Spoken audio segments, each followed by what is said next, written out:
রাধে রাধে বন্ধুরা, রাধারানীর পরিবারে তোমাদের সকলকে স্বাগত।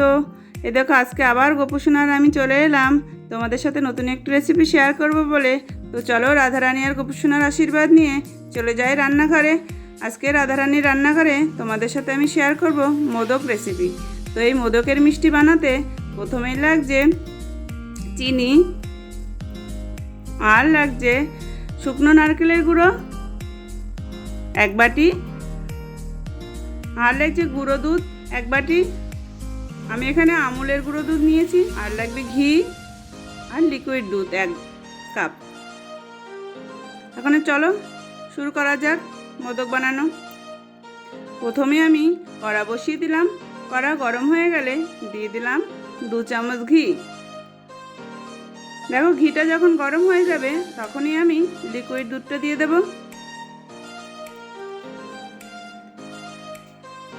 লিকুইড দুধটা দিয়ে জাস্ট সামান্য একটু উষ্ণ গরম হবে, তখনই কিন্তু আমি গুঁড়ো দুধটা দিয়ে দেবো। আর না হলে লিকুইড দুধ যদি ফুটে যায় তখন যদি তোমরা গুঁড়ো দুধ দাও তাহলে কিন্তু দুধটা দলা পাকিয়ে যাবে। দেখো, এবারে আমি 1 বাটি গুঁড়ো দুধ দিয়ে দিলাম। এবারে লিকুইড দুধের সাথে এই গুঁড়ো দুধটাকে ভালো করে মেল্ট করে নেব। এই লিকুইড দুধ আর গুঁড়ো দুধ দিয়ে বানালে কি হয়, খুব টেস্ট আসে মোদকের রেসিপিটা, আর অতি সহজে তাড়াতাড়ি হয়ে যায়। দেখো, যেই বাটির আমি গুঁড়ো দুধ নিলাম সেই বাটিরে আমি 1 বাটি দিয়ে দিলাম শুকনো নারকেলের গুঁড়ো।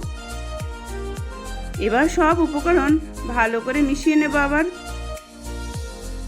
এটা বানানোর সময় কিন্তু গ্যাসের আঁচটা একদম কমিয়ে রাখবে, আর শুধু অনবরত নেড়ে যেতে হবে,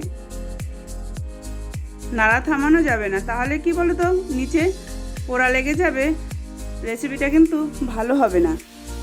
এখন আমি দিয়ে দেব পরিমাণ মতো চিনি।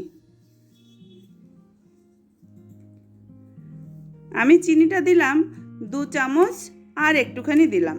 তোমরা তোমাদের স্বাদ মতো দেবে, তোমরা যে যেরকম মিষ্টি পছন্দ করো সেইভাবেই তোমরা দেবে।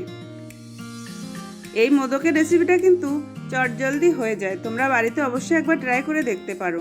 আর সামনে গণেশ পূজা আসছে, গণেশ ঠাকুরকে কিন্তু এই মোদকের রেসিপিটা দেবে। গণেশ ঠাকুর মোদক খেতে কিন্তু খুব পছন্দ করে। আমি আগের দিন তোমাদের দেখিয়েছি ফ্রাই মোদক, আজকে দেখালাম গুঁড়ো দুধ আর গুঁড়ো নারকেলের মোদক। মোদকের কিন্তু অনেক রকম রেসিপি হয়। এই মোদকের রেসিপি গণেশ ঠাকুরের খুব পছন্দ, সেই জন্য যে যেরকম যত রকমের মোদক রেসিপি আছে সবাই কিন্তু ট্রাই করে গণেশ ঠাকুরকে ভোগ নিবেদন করবে। তো আমি তোমাদের সাথে 2টো মোদকের রেসিপি শেয়ার করলাম, চেষ্টা করব আরও শেয়ার করার। তো দেখো, এইভাবে ব্যাটারটাকে ভালো করে শুকিয়ে নিতে হবে, একদম যতক্ষণ পর্যন্ত দেখবে যে একটা দলা দলা পাকিয়ে আসছে ততক্ষণ পর্যন্ত।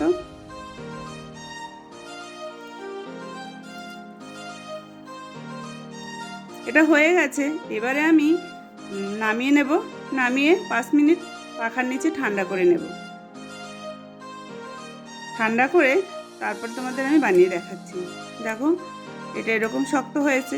তোমাদের যদি দেখো যে বেশি পাতলা মনে হচ্ছে না, তখন কিন্তু তোমরা শেষ সময় একটু গুঁড়ো দুধ মিশিয়ে নিতে পারো।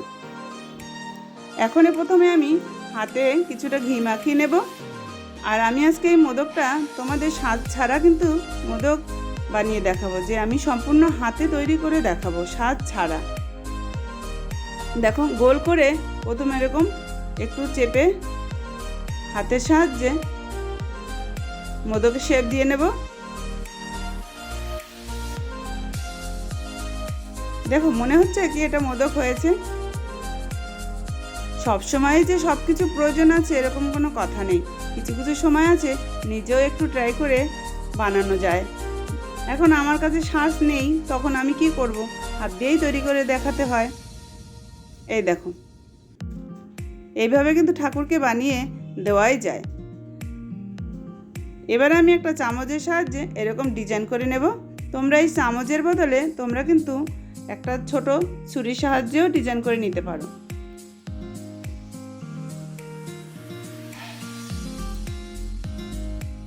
সাজ হলে কি হয়, আরও হয়তো অনেক সুন্দর হয়, কিন্তু আমি হাতে তৈরি করলাম, একটা অন্যরকম ব্যাপার আসবে যে আমি নিজের হাতে তৈরি করেছি। দেখো আরও একটা আমি তোমাদেরকে বানিয়ে দেখাচ্ছি।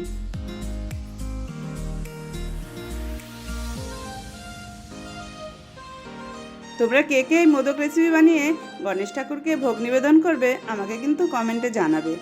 আমি গণেশ ঠাকুরকে এবং আমার গোপুসোনাকে কিন্তু অবশ্যই আমি ভোগ নিবেদন করব গণেশ পুজোর দিন।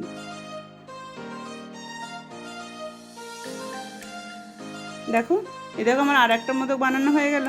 এখন আমি চামচের সাহায্যে ডিজাইনটা করে নেব। কোনো ঝামেলা ছাড়াই কিন্তু তোমরা সুন্দরভাবে মোদক তৈরি করে ফেলতে পারবে। আর এই মোদকের টেস্টটা কিন্তু অসাধারণ হয়, খুব মানে মিষ্টির দোকানের যে মাখা সন্দেশ সেরকম টেস্ট আসে। তোমরা কিন্তু বানিয়ে একবার দেখতে পারো যে আমি সত্যি বলছি না মিথ্যা বলছি। দেখো হয়ে গেল মোদক বানানো। এইভাবে আমি বাকি মোদকগুলোও বানিয়ে নেব। দেখো সব মোদক আমার বানানো কমপ্লিট। এখন আমি এই মোদকগুলোকে একটু ডেকোরেশন করার জন্য একটুখানি ক্যাডবেরি নিয়েছিলাম, সেটাকে একটু মেল্ট করে নিয়েছি। এখন এই ক্যাডবেরিটাকে হাতের সাহায্যে একটু ডিজাইন করে দেব। এটা অপশনাল, তোমরা দিতেও পারো নাও দিতে পারো, এর জন্য মানে স্বাদে কিন্তু কোনো হেরফের আসবে না। আমার এই মোদকের রেসিপি তোমাদের কেমন লাগলো তোমরা কিন্তু আমাকে কমেন্টে জানাতে ভুলো না। দেখো আমার মোদকের রেসিপি পুরোপুরি রেডি।